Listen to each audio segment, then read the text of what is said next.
I think importantly, be adaptable. We're in a very changing world and you need to remain adaptable, flexible, focused on the task in hand to be able to achieve the objectives you would like for your organisation. It's not an easy path. There are plenty of competitors entering the marketplace. So unless you are adaptable, you're very quickly going to find yourself disintermediated from your own business. Traditional business models in retail are being overtaken by the likes of Amazon and Alibaba, where they have been disruptive influences in the retail chain.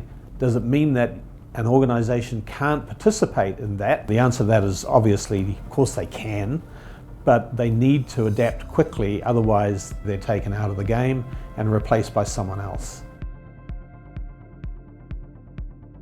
The biggest change to work has obviously been technology, and throughout my career I've been very fortunate to have the opportunity to be at the forefront of advancements as they've occurred through the very organisations that I've been working with.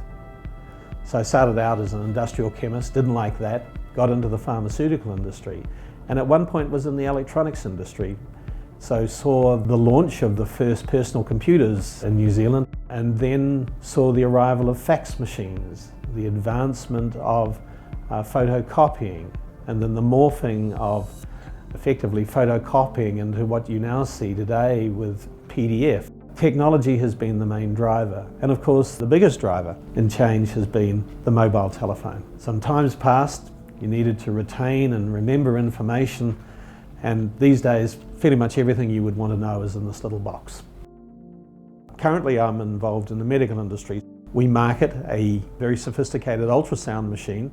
In times past, if you went along and were in the doctor's surgery, you would see some grainy black and white image, you would be impressed.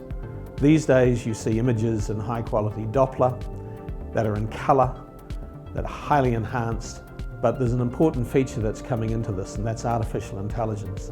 Much of modern medicine will become dominated by artificial intelligence, so what you are learning today is not necessarily what will need to be applied tomorrow. Importantly with leadership is authenticity. The teams that you're leading need to believe that you're authentic and that you know what you're doing. The other important feature of any leader is adaptability, and also very important is creativity. If you see leadership talent in your organization, I think the best thing that you can be doing is working with those individuals to expose them to as much of the business as possible in a leadership position. Give them opportunities that are not the whole organization to run, i.e. handing over the keys of the car and letting them go, but subjecting them to areas of the business and watching how that they develop over time, and then using those experiences to groom them for the next step.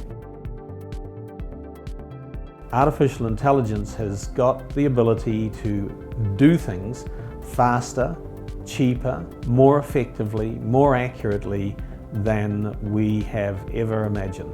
In the medical field, we see it with ultrasound machines. We now have robotic systems that will carry out brain surgery and spinal surgery to high levels of accuracy, where in the future patients entering a hospital would not dream of having a doctor wish to operate on them with anything other than a robotic system. And as we move forward, artificial intelligence is going to be taking over a lot of the decisions that previously we were making, and again being able to do that with high levels of accuracy.